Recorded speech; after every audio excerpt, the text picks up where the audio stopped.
Hello and welcome to Casual Learning. I'm your host, John Bannon. Today I'm going to review the last and final chapter, chapter 25, of my newest book, God in Our Superdeterministic Universe, the number one argument for the existence of God. This book is available on Amazon Kindle. Chapter 25 is entitled The Illusions of Money and Power.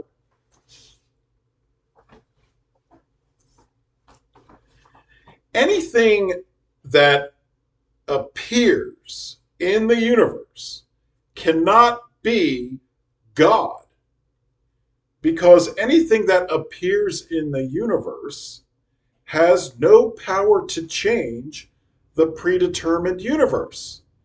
And that which does not have the power to change the predetermined universe certainly does not have the power to create the universe like God.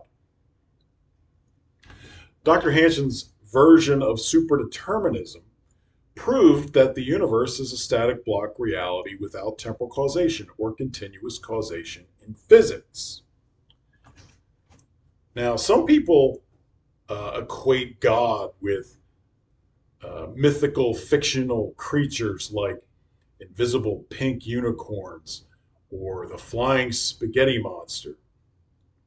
But these people are completely wrong in their comparison.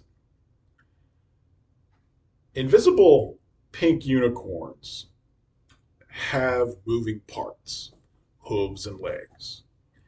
The flying spaghetti monster has noodly appendages, so he's got moving parts too. Whether they're invisible or not doesn't matter. If a hypothetical mythical creature has moving parts, then the creature must be a temporal being. A part can't move unless there's time. So, such a temporal being would have to appear in the universe because time only appears in the universe. But because such temporal beings have to appear in the universe, then they cannot possibly have the power of temporal causation because it doesn't exist in our superdeterministic universe. That means a temporal being is actually without the power to cause anything, let alone create the universe like God.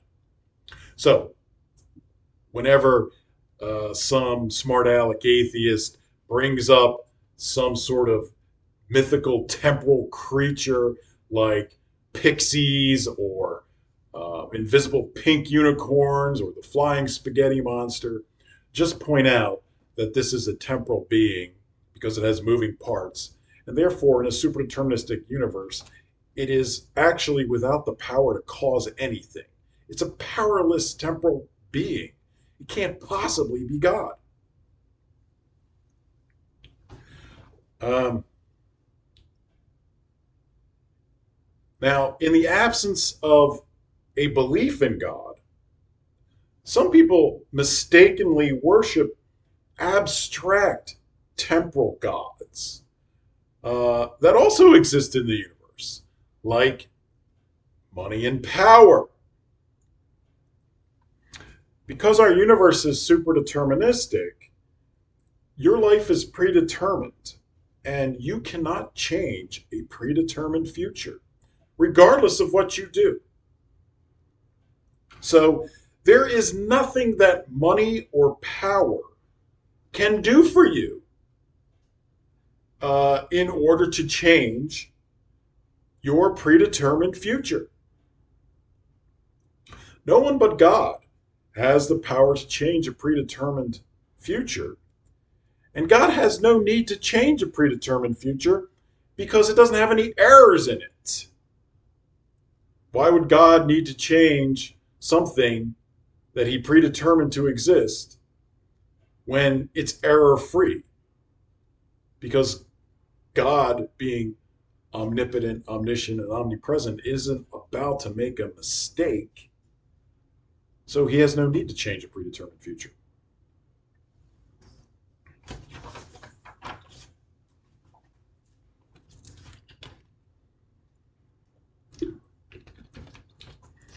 Power is an illusion because you cannot force somebody to do something different from what the predetermined future dictates that they do. Money also can't change our predetermined future. You are predetermined to die on a particular day in the future, and no amount of money can change that.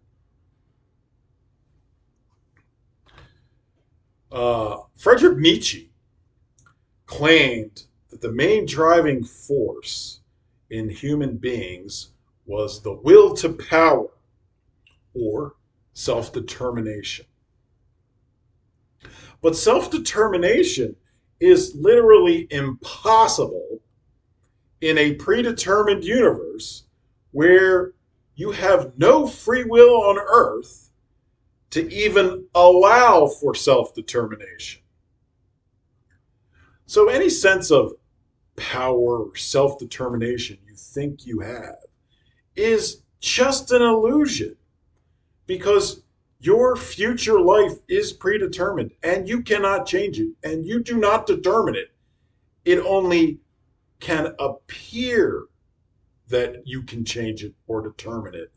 But those are illusions. The will to power is an illusion.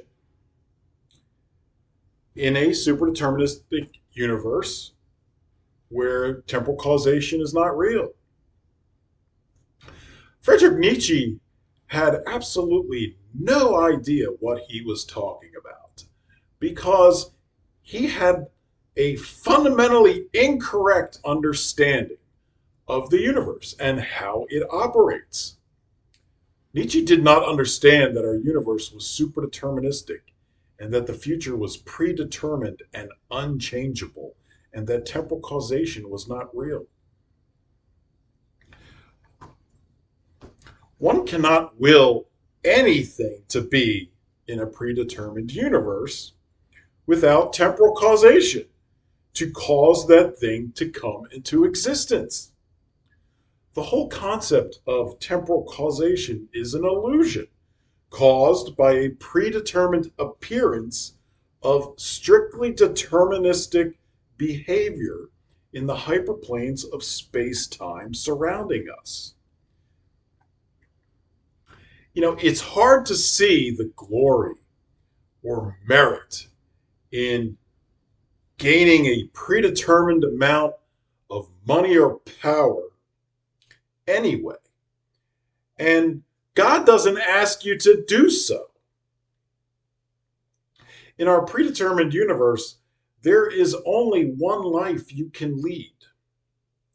There is no such thing as your best life because there are no possible futures, only the one predetermined future. So don't worry about following a path in search of money and power because you cannot possibly waste your life in failing to seek those illusions because you can't waste your life in a predetermined future because you can only live your one predetermined life and that's it. So how can you waste your life when you had no other options but to follow the one predetermined path? It's logically impossible to waste one's life.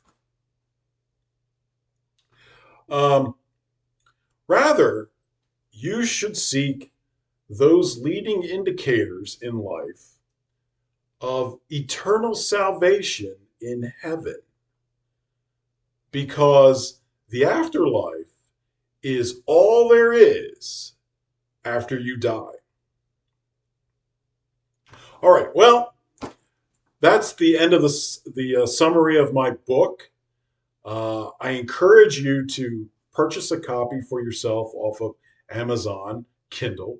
I've priced it as low as I can. I make no profit off it whatsoever. So it's meant to give you this wonderful information about the implications of superdeterminism in our universe. and what it means for you, specifically in believing in the existence of God. Dr. Hansen's version of superdeterminism does prove the existence of God through circumstantial evidence. And believing in God can have a vast positive impact on your life. So I strongly suggest you get my book and you read it, or at least watch my videos summarizing my book. That's it. I hope you learned something, and take care, everybody.